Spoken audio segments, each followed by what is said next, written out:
Hello दोस्तों, स्वागत है आपका पॉलिटी विद सुरेश में। आज हम भारतीय राजनीति से संबंधित जो नए बदलाव हुए हैं, उनकी हम चर्चा करेंगे तथा कुछ महत्वपूर्ण प्रश्नों को हल करेंगे। लीजिए, आज का हमारा पहला प्रश्न है। हाल ही में आम आदमी पार्टी की जो 7 पूर्व सांसद थे, उन्होंने दल बदल किया है।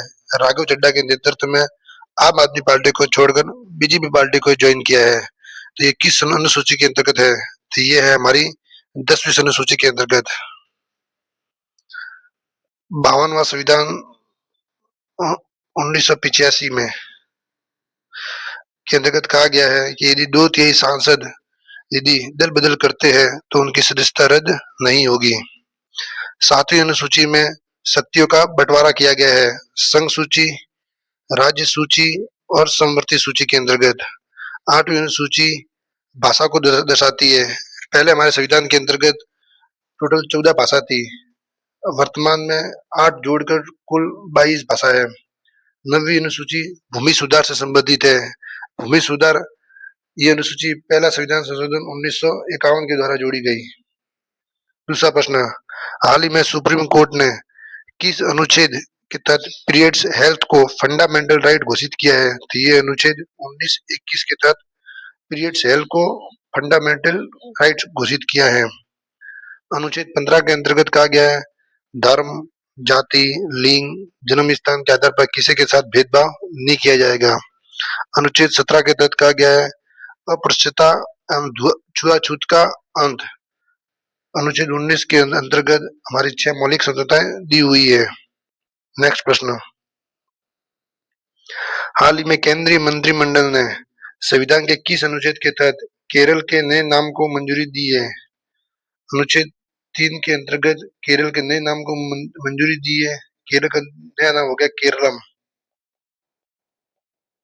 नए नाम को क्या दी है? मंजूरी दी हुई है। अनुच्छेद 1 के अंतर्गत कहा गया है कि भारत राज्यों का संघ होगा। अनुच्छेद 21 के अंतर्गत प्राण दैहिक स्वतंत्रता का उल्लेख है। अनुच्छेद 356 के अंतर्गत यदि राज्य के अंतर्गत कोई संवैधानिक तंत्र विफल हो जाता है तो राष्ट्रपति शासन लगा सकता है। नेक्स्ट प्रश्न, हाल ही में चर्चा में रहे सेवा तीर्थ का संबंध किससे है? तो प्रधानमंत्री का जो ऑफिस है उसका नाम अब क्या कर दिया गया है? अब सेवा तीर्थ कर दिया गया है, चूंकि राजभवन का नाम बदलकर लोक भवन कर दिया गया है। नेक्स्ट प्रश्न, तारिक रहमान किस देश के अगले प्रधानमंत्री बने हैं? तो तारिक रहमान बांग्लादेश के अगले प्रधानमंत्री बने हैं। हाल ही में राज्यसभा सांसद सुनेत्रा पवार किस राज्य की पहली महिला उप मुख्यमंत्री नियुक्त हुई है? तो ये महाराष्ट्र की पहली उप मुख्यमंत्री नियुक्त हुई है। यह अजीत पवार की पत्नी है। अजीत पवार जो हाल ही में उनका निधन हो चुका है बारामती में। नेक्स्ट प्रश्न, हाल ही में समान नागरिकता कानून विधेयक पारित करने वाला पूर्वोत्तर भारत का पहला और देश का तीसरा राज्य है। पूर्वोत्तर भारत का तो पहला चूंकि असम है, और देश का कौन सा है? ये देश का तीसरा है और पूर्वोत्तर भारत का पहला है। पहला है उत्तराखंड, दूसरा गुजरात और तीसरा है हमारा असम। ये पूर्वोत्तर का तो पहला है और देश का तीसरा है। हाल ही में राज्यसभा के डिप्टी चेयरमैन के पद पर नियुक्त होने वाले पहले सांसद कौन है? जो 3 बार नियुक्त होने वाले पहले सांसद कौन है? ये है हमारे हरिवंश नारायण सिंह जी, जो तीसरी बार नियुक्त हुए हैं डिप्टी चेयरमैन पद पर।